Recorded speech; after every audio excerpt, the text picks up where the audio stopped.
Hey guys, it's Saru, and Swords of Legends Online will be releasing its newest raid called Realm of Hallucination. Now, for the last few days I've been working on creating a guide around this raid, which quite frankly is a little extensive. Even though it's only 4 bosses, there are so many mechanics to go over. But luckily, if you want help with them, you can check them out with my Captain Assistant files over at solo.sarumona.com, along with most of my guides there as well for every single raid, dungeon, and everything released for Swords of Legends Online. So, we will be going over every single mechanic, or rather the more important ones, what you need to do, how to handle them, and everything that you need to be able to clear this raid without any issues. So, let's get right into it.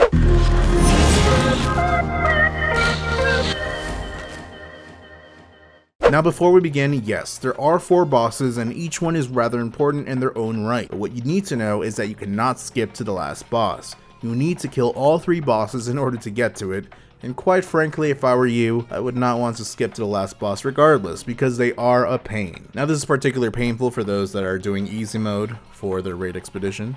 I feel for you, I also skipped to the last boss, but that's something that you should know. So let's start with Cen Ying. Now we'll start with the tank mechanics so that you can get that out of the way, and you know what to do immediately. Now when the boss does Cloud Strike, the tank needs to use damage reduction. It's incredibly important, and also when she does Staff Chain, when you're targeted with this particular attack, the other tank should be taking aggro at this point. For the most of it, this raid is really not solo tankable. It is really needed to have a second tank. So that's out of the way. Those are the tank mechanics that are really important, and I figured I should let you guys know so you don't have to really stress out about who's getting what stacks and what to do. So now the most important mechanic in this particular boss is the Trigram Change. Now the Trigram Change will be a little overwhelming to look at and understand, and it's basically when the boss will summon a bunch of rocks around the arena. You need to break the correct rock, based on the buff or debuff, whatever you want to call it, that the boss itself has. Each rock has a different effect, and breaking the wrong rock will only provide the boss with an extra buff or effect around the arena that you will not be able to take away from her unless she summons the rocks again at a later phase. So for example, if she has the Gen buff, you want to look for the Gen rock. It's incredibly important to break the correct one, like I said. First and foremost, because if you don't, basically you'll hurt everybody, and secondly, you will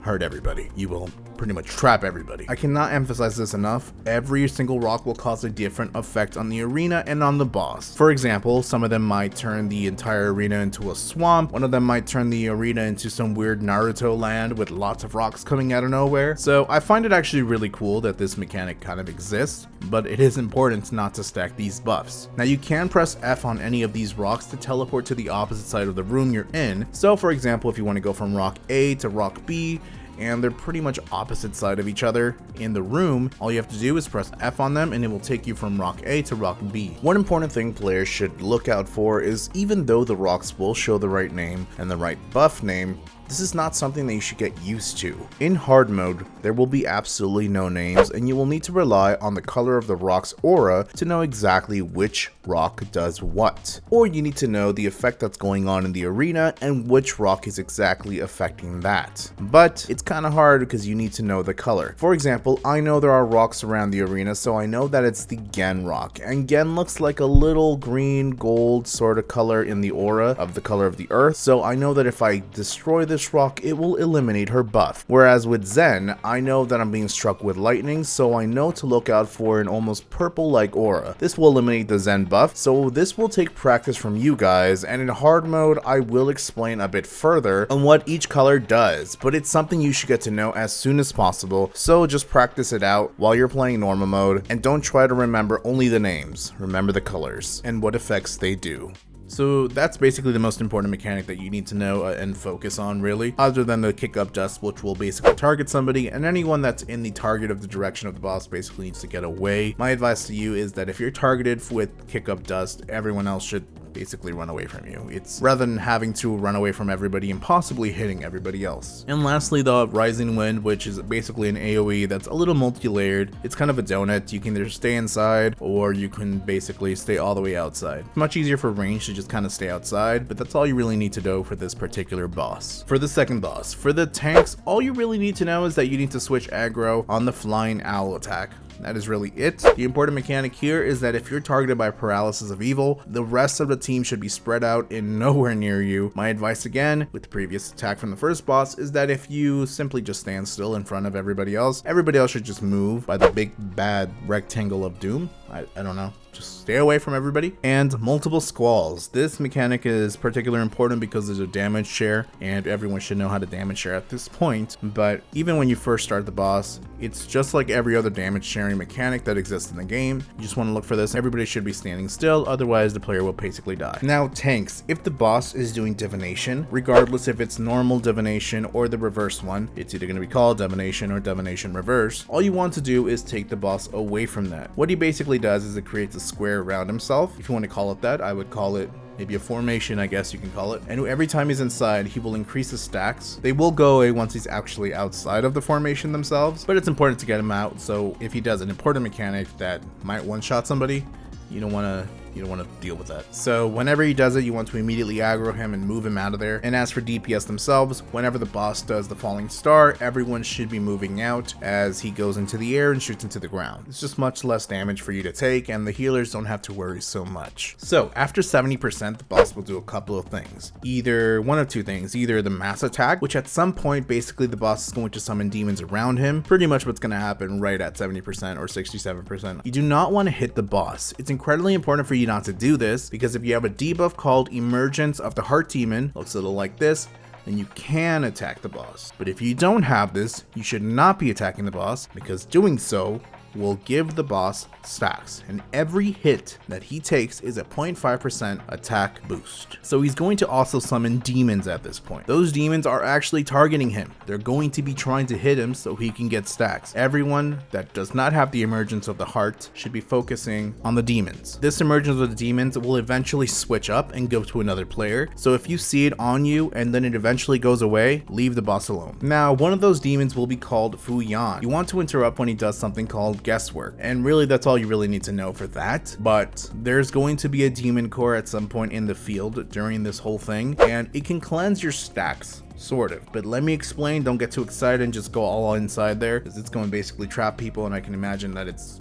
what's gonna happen basically. Inside it can only take 50 stacks and then it will explode. So what you want to do is time your stacks properly. You will be getting stacks over time, everybody will. So you don't want to get greedy and have just one person pretty much get all the stacks to the core and then blow everything up. You want to coordinate in ways that everybody gets a chance to remove their own stacks, even if it's just a few. Now, obviously, the demon core will eventually explode anyways. It's just going to happen, but you don't want to try to do it so often, because every time that you do, it will basically hurt more and more and more. That's why I say that this is pretty much a DPS check. Additionally, healers should be focusing on cleansing the Standstill Effect from the fake Quan demon that will appear. The majority of their attacks will also include an ice debuff that can give the Standstill Effect. Just keep an eye on that. Just for a little tidbit of information for you guys, for you healers watching this, fog demons can also provide the Standstill Effect, so there will be a lot of cleansing. Just keep that in mind. And yes, the stacks that I'm mentioning, they do remove vitalities, so enjoy your mana consumption, I guess. Now for the third boss. For tank switching, you only need to do it when she does Frightened Rain. Another thing is when the Nightmare Incarnation does Caustic combo, the tank should be taking this damage. It is just important because if nobody takes the damage, then it will basically get a 10% attack increase, so you don't really want that, I would say. So that's really just it for tanks. You need to focus on Frightened Rain for aggro switch, and with the Nightmare Incarnation, which I'll explain in a little bit, does Caustic combo, you need to be hit by this. So let's just get into the melee things really quick. When the boss does Wind Rider, the melee just needs to stay away 5 meters, while the range stay away like 12 meters away. It's a pretty simple thing, it doesn't really do too much. She'll also do things called Ripple Frost, which if you're targeted by this, simply just look for the foggy looking thing that's going to be somewhere near you. Everyone should just kind of get away from that so you just don't take a lot of damage from it. And if the boss does Yin Eater, several people will get a debuff that lowers their attack. To counter this, you simply run away from the boss until it's gone and then come back. It's very easy to know it's you. You will have a purple string that's coming out of you towards the boss, so you just want to break that chain basically. It's kind of purpley, and it's basically like a binding attack. Now, Chained Cold, this is going to bind players, and if you've played Ice World here as a previous raid, you'll know what to do here. You have the option of two things. Either waiting it out, so both targets will be losing HP over time, and you are bound to each other, so there's the possibility that you could be losing HP to each other at some point in the future. So if one gets hit, the other one basically gets hit at the same time. So what I would say is to use damage reduction and run opposite sides of each other to break the chain, but just know that if you do break the chain, this will summon a Nightmare mob. You're gonna have to fight that. So the choice is yours on how you want to approach this. Now, if the boss does collapse, I'm not saying that she collapses, I mean The skill's called Collapse. You just want to check the ground and be careful where you step. And the most important mechanic is kind of a damage sharing type of thing, sort of. If the boss does something called a transition to the dream, you want to coordinate with the group with who will be going into the transition of the dream because of reasons I'll explain in a second. You need to go with another tank in there. It's important because in there will be one of the nightmares who will be doing the cost of combo, which needs to be taken by the tank. So the reason when I say this is because once you're inside this dream, if you want to call it that, it's more like a nightmare, lol. The nightmare incarnation there will be doing a couple things, a few mechanics, and players basically need to be beating this up. You usually really can't kill it under 50%, and if nobody is inside the dream itself, the boss will get additional stack ups to 100% attack damage, and it's basically a wipe at that point. So you need to have people there because it balances itself, sort of. If you have people there fighting the nightmare, then you have people on the boss itself, then the stacks kind of align together, and eventually you'll get out. But anyways, if the boss does interrupt the dream, players need to basically stay away from the boss from the middle of the field, basically, until she does this huge AoE. I don't have any footage of this particular attack, but just know that if she does something called interrupt the dream, then you know what to do. If there's a player in the raid that gets end of cold, you want to damage share with them, as it will basically split the damage and freeze effect. If you only give it to one player, they will either die or be frozen entirely. Now usually a tank will get a reciprocity effect. Healers should not heal them. This will essentially happen only when she does the Rainless attack. When she does Rainless attack, the reciprocity effect turns heals received from a healer into damage, and it turns damage taken from a boss as heals. So you don't really want to kill your tank by accident by healing them or over healing them. So just keep that in mind if they ever get the reciprocity effect. Now for healers, anybody that has the Absence of Mind effect, you just want to cleanse them. This effect just lowers the attack of the player. There's a lot of cleansing in this whole raid altogether. I swear we're almost done with boss 3, okay? So after 50%, the boss usually will go into a portal, into a different dimension. You want to follow her. Same thing as a transition to a dream. You just want to follow her, press F on the thing. And you can escape eventually by collecting dream fragments, but I'm not going to talk too much about that. But basically, there's going to be things around there. Just collect 100 of them. Don't get hit. You can leave the dream world. It's not really too important for the mechanics, so you guys can figure that out on your own. Quick gist of it is there are going to be fragments around. You pick them up, get 100, you'll leave the dream world. You'll be safe. Yeehaw. But you can keep that in mind for hard mode and future things. Now you have the option during this dream world to not fight the nightmares, but it is a no-go because eventually it will give the boss additional power boost. So I mean, if you're strong enough, I guess you could do it, but I really wouldn't try it. Now the nightmares will do something called the waxing moon. I want to interrupt this. It's important. If you're not really sure what the animation looks like, it looks a little like this. Actually, it looks exactly like this. I don't know why I said little. Literally this animation. And if you're tanking in this dream world at this particular mob and it decides to do the sound wave attack, you need to move the boss either counterclockwise or clockwise in a way that it doesn't affect the rest of your team. What I would say is that if you've done Forbidden Court and you remember the demon elimination boss where you need to go counterclockwise or clockwise to destroy the enemies behind you, it's kind of the same approach where everyone needs to know where you're going one way or the other, so you're not hurting the rest of the party. And yes, these nightmares themselves also have damage sharing things called Falling Dew attack or the Heavy Mist attack, so just keep a lookout for that. So I mean, that's pretty much it for her. Alright, now for fourth boss, which is weird for me because I find the fourth boss is actually easier, even though it has 4 phases. That's right, I said 4 phases. It's much easier than the third boss, I would say, but that's my opinion. It could be completely different from everybody else. There's not really a sub-tank mechanic here where you aggro switch. It's not really needed, but you do need an off tank. It's incredibly important to have an off tank here because it will draw different enemies away and do different things. So let me explain for phase 1, which is pretty simple. What you want to do at the beginning is one of the tanks should take the boss away and the other one should take the mini bosses away, which is Yinglei and Yanfeng. It's important to kill these two together, as killing one and not the other at the same time does the same similar effect as Forbidden Court with the big plants in the first boss, where if you didn't kill them together, it would basically create a buff for the other one, you know, whatever. It's the same effect here, so you don't want to kill them one at a time, you want to kill them together, but you also don't want to deal with them together. Kind of a pain there. Now these two mini bosses, they have their own mechanics. For example, when Yanfeng does air stab, you want to damage share this. And when you're fighting Yinglei, you just want to keep an eye out for the 1,000 blades of wind. They're easy to dodge, you just want to go through the gaps. That's pretty much it for those two. They do have other things that they do, but those are the two most important things that they can do. So you just want to kill them as quickly as possible because over time they will get increases in stacks. So again, the DPS check. So defeating them basically activates phase 2. Now the boss can do a few things here that you need to be aware of. If the boss does Thunder Wave, the players need to get away. By the way, before I continue, this is going to be melee hell. So I know there's going to be a lot of complaints about how melee are suffering at this point. Just know this ahead of time, so you know, you're I'm not going to be writing it in bug reports for some weird reason. But this boss is really heavy about moving around, especially in phase 2 and 4. So phase 2, every single time that he does the Ecstasy squid, not doing so will basically heal the boss for a few percentage ticks. So you want to move him immediately and just keep moving him. You could wait it out a little bit, like a couple seconds, but I don't recommend that. And the reason why is because sometimes the boss can be a nice fella basically and do some type of mechanic, any of the ones I'm going to mention in the middle of this. As you know, mechanics with bosses, they usually just stand there, so you don't want him standing there and then the Ecstasy squid is there and then it just heals him. So you want to move him as much as possible just around the arena basically. If the boss does ground rift, you want to run away from the crab about 20 meters. It's a simple runaway mechanic, and nobody really should be getting hit by this, and it's something that you should keep an eye out for hard mode in case there are no red indicators, so just remember 20 meters away from the crab. That same crab eventually comes back up out of nowhere and does a mechanic called Ice Rain. It's going to target somebody. Now to avoid this, it's pretty simple. You just need to look at the ground and check for ice and step away from it. And it's a simple way to know where the rain is going to be going to and how to dodge it. Something that players should already know from the Waves raid. So the gist of it all for phase 2 is you want to keep the boss away from the squid away from the boss. Everyone should dodge the crab.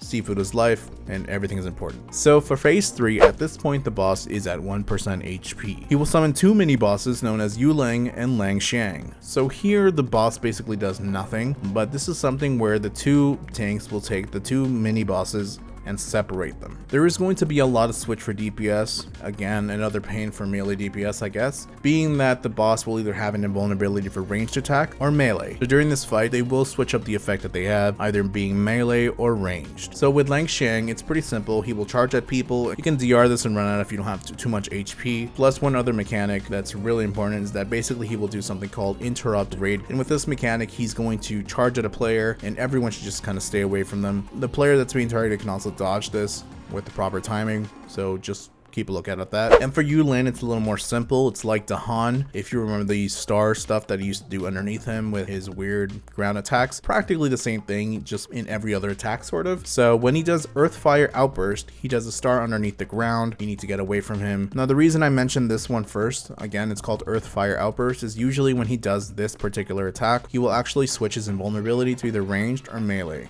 So just keep a lookout on his buff bar. You also do Earth Splitter, which is pretty much the same thing on the star on the ground. You got to keep an eye on the ground. Basically all of his attacks are just looking at the ground. And lastly, his other attack that is pretty important is called 1000 Miles of Burning Air. You want to completely stay away from the boss and be careful with the bigger star that he's going to produce on the ground. Now this is a DPS race to burning them both down, because eventually the mini bosses will get invulnerability for both ranged and melee attacks, and you won't be able to basically do anything because you have like 10% damage they actually do into them. So finally phase 4. Oh dear lord, there's so many mechanics. So immediately the boss will get something called Cruel and Angry Effect, and it will keep increasing over time every time he does a skill called Megalomania. This will increase the stack by which he has 5% attack and 5% defense per stack. Now here are a couple things to look for. Overall this phase is rather simple, but it is a DPS race and you have to burn him down. So for example, when he does Wilderness Shock, you want to dodge the front of him.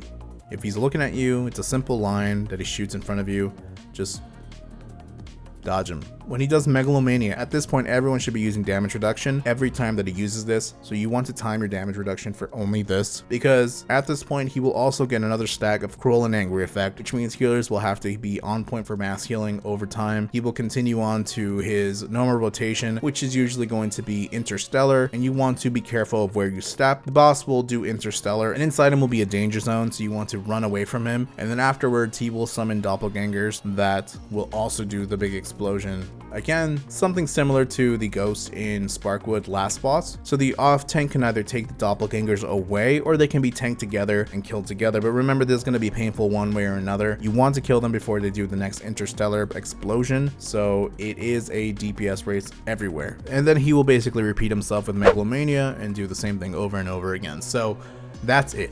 Those are all the mechanics you need to know for Realm of Hallucination, the newest raid for Swords of Legends Online. And just don't die and you're clear. Let me know if this helped you whatsoever in the comments below. I'd love to hear some feedback on how I can improve or produce better production for you guys here on the channel for this particular type of raid guide content. Again, if you guys need further help, you can use my Captain Assistant files for this particular raid, and you can check them out over at solo.xuanyuan.com. Alright guys, thanks for watching. Make sure to subscribe and click that adorable f***ing bell to know when I upload a brand new video. And don't forget to come join my Discord if you want to chat and hang out. Much love and as always, till next time friends.